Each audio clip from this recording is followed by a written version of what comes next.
separate themselves from the pack, and some are starting to sink. One of the teams that began to sink, in my opinion, the New York Giants, and a team who is currently staying afloat is the New York Jets. And did the New York Giants make a mistake on passing Sam Darnold in the 2018 NFL Draft? It's a question that many people had questioned from the start of the season, before any of them had even played any games, due to the fact that not a lot of people trust Eli Manning and the things he can do with this Giants offense. Which I mean is a viable question, because last year he got benched in favor of Geno Smith. Um, Giants went 3-13 last year. Um, and Eli is 37 years old and he's not getting any younger. So, excuse me.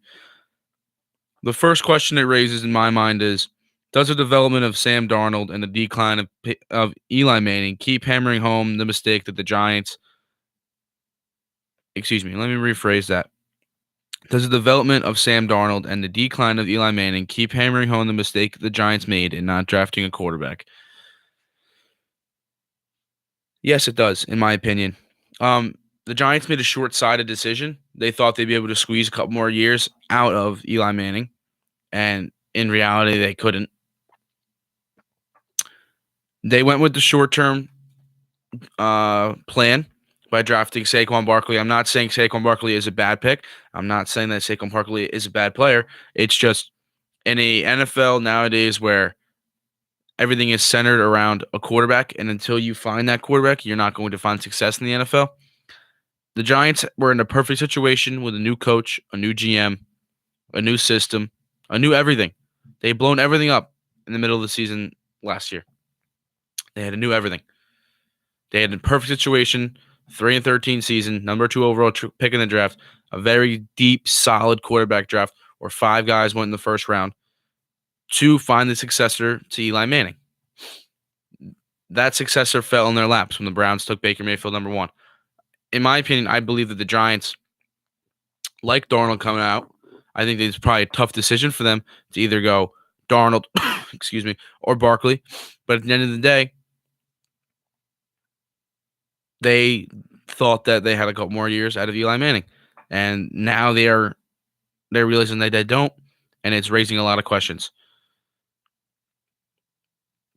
I'm not saying the Giants would be in any other situation. Maybe they'd still be 1 of 5 if they drafted Darnold this year, but if they would have drafted Darnold, you put him in so much of a better situation with the weapons that you have around him. Obviously, you still don't have Saquon Barkley, but you have Odell Beckham Jr., top 5 NFL wide receiver. You have Sterling Shepard, a reliable starting NFL caliber wide receiver, and Evan Ingram, a blossoming young tight end.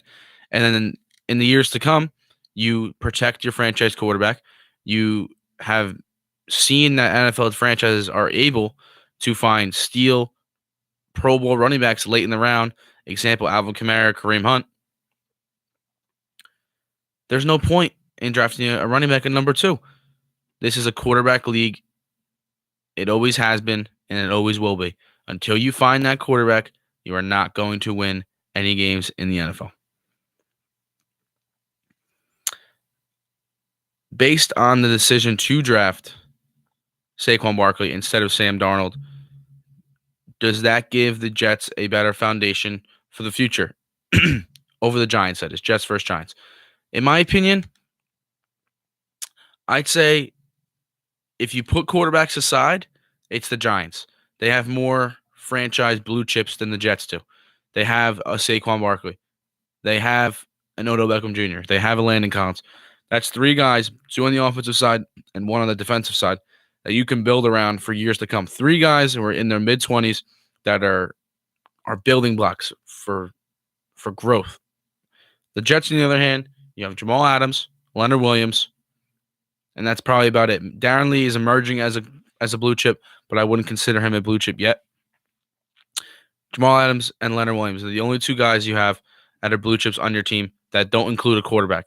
You throw a quarterback into the mix, a franchise blue chip cornerstone quarterback, it changes the whole dynamic of a foundation of a team, and it gives, in my opinion, the Jets the slight edge. Not a big edge, just a slight edge.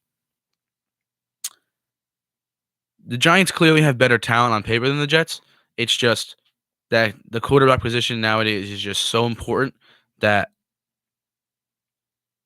I think the Giants ultimately made a mistake passing on not even just Sam Darnold, any quarterback they could have taken in the second round, not named in the first round, excuse me, not named Baker Mayfield.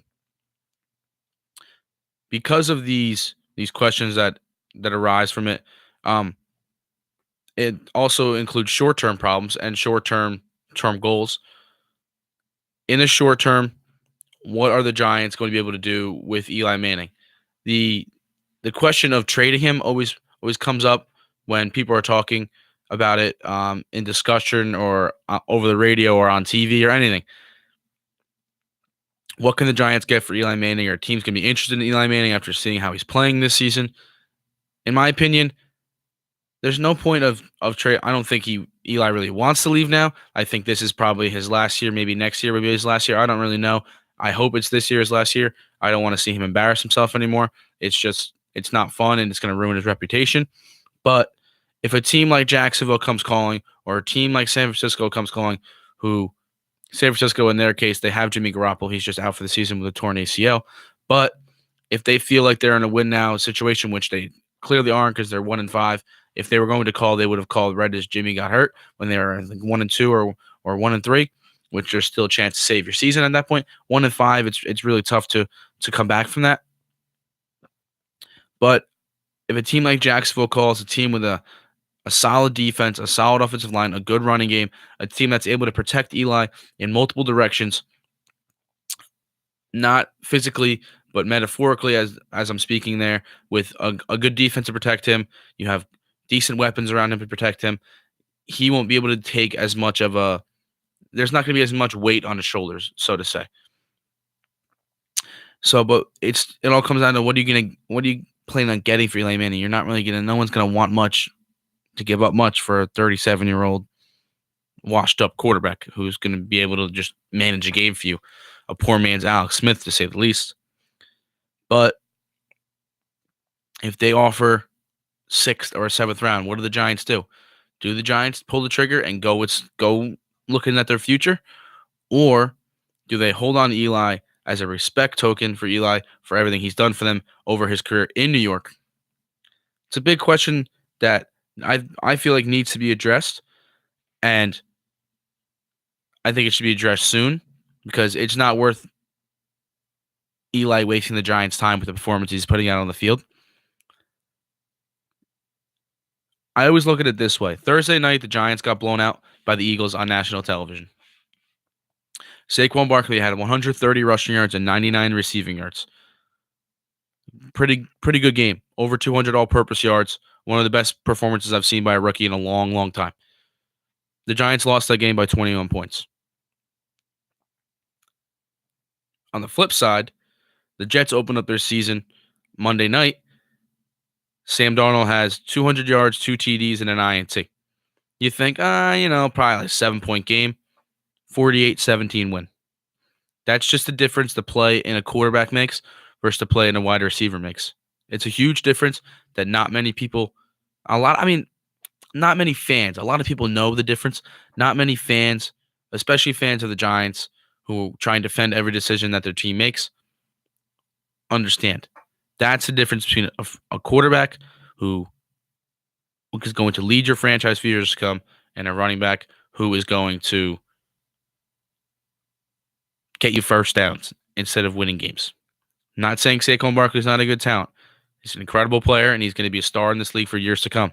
But he's not going to win you games like Sam Darnold is going to win you games. Stay tuned for the second segment. I'll be back in after a short break.